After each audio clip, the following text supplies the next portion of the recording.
ప్రపంచమంతా ఏఐ అని అదని ఇదని చాలా అప్స్కిల్ అయ్యి చాలా పైకి వెళ్తుంటే మన తెలుగు రాష్ట్రాల్లో స్టూడెంట్స్ మాత్రము డౌన్కి వెళ్తున్నారు. నేను ఎందుకు అంటున్నానంటే మనోళ్ళు జాబులు తెచ్చుకోండిరా చదువుకోండిరా అంటే అప్స్కిల్ అవ్వకుండా ప్రాక్సీలు వెనకబడుతున్నారు. సో ఇది కరెక్ట్ కాదు అని నా ఉద్దేశం. ఎనీవే ఈ టాపిక్ ని వేరే వీడియోలో మాట్లాడుకున్నాం, బట్ మెయిన్ టాపిక్ లోకి వద్దాం. ఎవరైనా పేరెంట్స్ చూస్తుంటే ఈ వీడియో చివరి దాకా చూడండి. చాలా క్లుప్తంగా చాలా క్లియర్ గా నేను అన్ని డీటెయిల్స్ చెప్తాను. ఇది అందరికీ యూజ్ అవుతుంది. ఈ మంత్ ఫస్ట్ లో February 3rd and 4th లో ఇన్ఫోసిస్, విప్రో, టీసీఎస్ ఇలా చాలా టెక్ కంపెనీ స్టాక్స్ డౌన్ అయిపోయాయి. అరౌండ్ 2 lakh crores చాలా హ్యూజ్ నష్టం వచ్చింది వాటికి. ఎందుకు అంటే ఒకే ఒక రీజన్ చెప్తున్నారు, ఒక ఏఐ టూల్ దానికి రీజన్.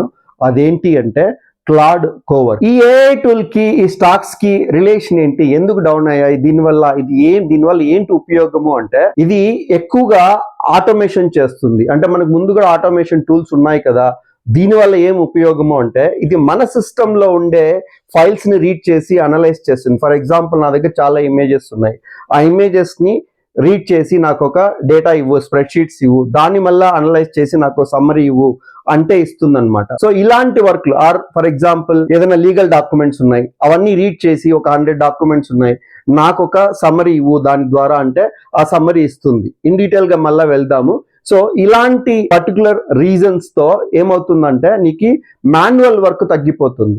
ఇంతకుముందు ఏమయ్యేది, ఈ మాన్యువల్ వర్క్ కోసము చాలా ఎంప్లాయీస్ ఉండేవాళ్ళు అనమాట. అంటే ఈ స్ప్రెడ్ షీట్స్ అన్ని అనలైజ్ చేసి నీకు ఒక డేటా ఇచ్చేదానికి చాలా ఎంప్లాయీస్ ఉండేవాళ్ళు. చాలా మంది ఎంప్లాయీస్ ని వాళ్ళు రిక్రూట్ చేసుకునేవాళ్ళు. ఇప్పుడు అది అవసరం లేదు. మామూలుగా కంపెనీస్ కి ఎలా నీకు అమౌంట్ వస్తుంది అంటే ఇన్ని అవర్స్ మనం వర్క్ చేసాం కదా, ఈ అవర్స్ కి ఇంత అమౌంట్ ఇవ్వాలి అంటుంది. సో ఈ అవర్స్ ఇప్పుడు తగ్గిపోతాయి కాబట్టి కంపెనీస్ కి ప్రాఫిట్ తగ్గుతుంది. ఈ రీజన్ వల్లనే ఈ స్టాక్స్ అన్ని డౌన్ అయిపోయాయి. అంటే పానిక్ సిచ్యువేషన్ వచ్చి స్టాక్స్ అన్ని డౌన్ అయిపోయాయి. ఈ క్లాడ్ అనేది క్లౌడ్ ప్లాట్ఫామ్. ఆంథ్రోపిక్ అనే సంస్థ ఈ క్లాడ్ అనే టూల్ ని రూపొందించింది. మనకి ఓపెన్ ఏఐ నుంచి ChatGPT ఎలా అయితే వచ్చిందో ఆంథ్రోపిక్ నుంచి ఈ క్లాడ్ అనేది వచ్చింది. ఈ క్లాడ్ కోవర్క్ అంటే ఏంటి అంటే ఇదొక ప్లగిన్ అన్నమాట. ఈ క్లాడ్ లో ఇదొక ప్లగిన్. ఇప్పుడు ఈ టూల్ ఎలా వర్క్ అవుతుందో చూద్దాం. మనం ఏం చేయాలి అంటే ప్రస్తుతానికి ఇది మ్యాక్ సపోర్ట్ చేస్తుంది. ఈ క్లాడ్ కోవర్క్ అనేది మ్యాక్ లో డెస్క్టాప్ సాఫ్ట్వేర్, దీన్ని ఇన్స్టాల్ చేసుకోవాలి. ఇది ఏం చేస్తుంది అంటే మనము నా పర్టికులర్ ఫోల్డర్ నుంచి ఈ డాక్యుమెంట్స్ అన్ని రీడ్ చెయ్యి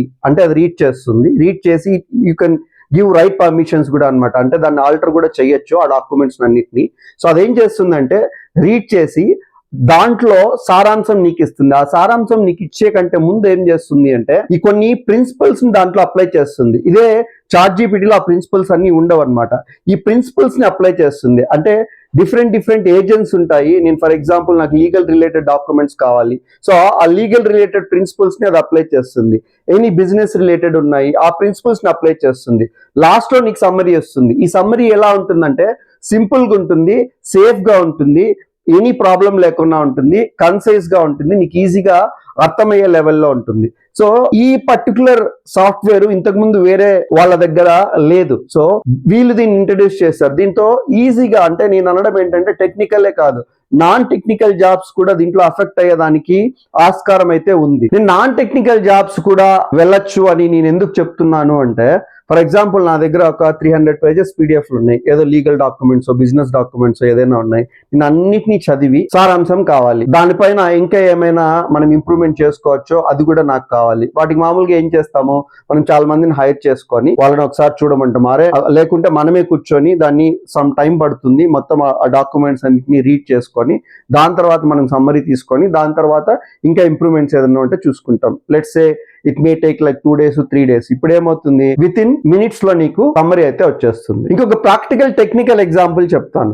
జనరల్ గా ఏమవుతుంది, AWS లో WAF కాన్ఫిగరేషన్స్ అనేవి ఉంటాయి. మామూలుగా ఆ పర్టికులర్ వర్క్ చేయాలి అంటే నాకు ఒక హాఫ్ డే మినిమం పడుతుంది. అంటే ఎక్స్పీరియన్స్డ్ అయినా కానీ ఒక హాఫ్ డే పడుతుంది. నేను దాన్ని 10 minutes లో చేయగలిగాను. ఎలా అంటే నా దగ్గర ఉండే కాన్ఫిగరేషన్స్ అన్ని తీసుకొని ప్రస్తుతానికి నేను ChatGPT అనే వాడాను. అవన్నీ దాంట్లో కాపీ చేస్తే అది నాకేం కావాలి, దాని రిలేటెడ్ నాకేం కావాలి అని నాకు ఒక సమ్మరీ ఇస్తుంది. బట్ నాకు దానిపైన ఇంకా కొన్ని రూల్స్ అప్లై చేయాలి అంటే మళ్ళీ నేను దాన్ని టైప్ చేయాలి. అలా రిఫైన్ చేసుకుంటూ వస్తే నాకు ఒక అవుట్పుట్ అయితే వచ్చింది. అది ఫైనల్ అయితే కాదు, మళ్ళీ దానిపైన మళ్ళీ రిఫైన్ చేసుకొని నేను ఒక అవుట్పుట్ తెచ్చుకున్నాను.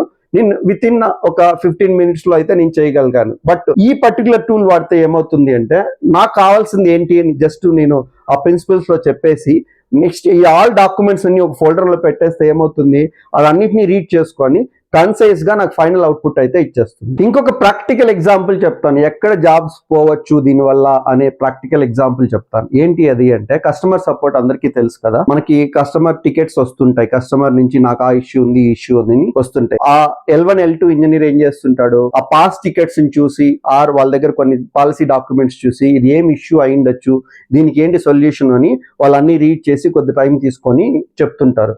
బట్ ఈ టూల్ ఉండే దాని వల్ల ఏమవుతుంది, ఒక డాక్యుమెంట్ లో అన్ని పాలసీస్, పాస్ టికెట్స్, ఇంకేమైనా లీగల్ రిలేటెడ్ అన్ని పెట్టేస్తే ఈ టూల్ ఏం చేస్తుంది, అన్నిటినీ రీడ్ చేసుకొని ఈ కన్సైజ్ ఆన్సర్ ఇస్తుంది. ఆ ఆన్సర్ ని జస్ట్ నువ్వు పోస్ట్ చేయడమే. సో దీనివల్ల ఆ particular L1 L2 support job చేసే వాళ్ళ స్ట్రెంగ్త్ అయితే తగ్గించవచ్చు ఈజీగా. సో సమ్మరీ ఏంటి అంటే ఈ టూల్ వల్ల ఎస్ మ్యాన్ పవర్ అయితే తగ్గించవచ్చు, నో డౌట్ అబౌట్. బట్ మనం ఏం చేయాలి, దాని గురించి భయపడతా కూర్చోవాలా? నో, కాదు కదా. మనం అప్ స్కిల్ చేసుకొని మనం ఇంకో లెవెల్కి వెళ్ళాలి.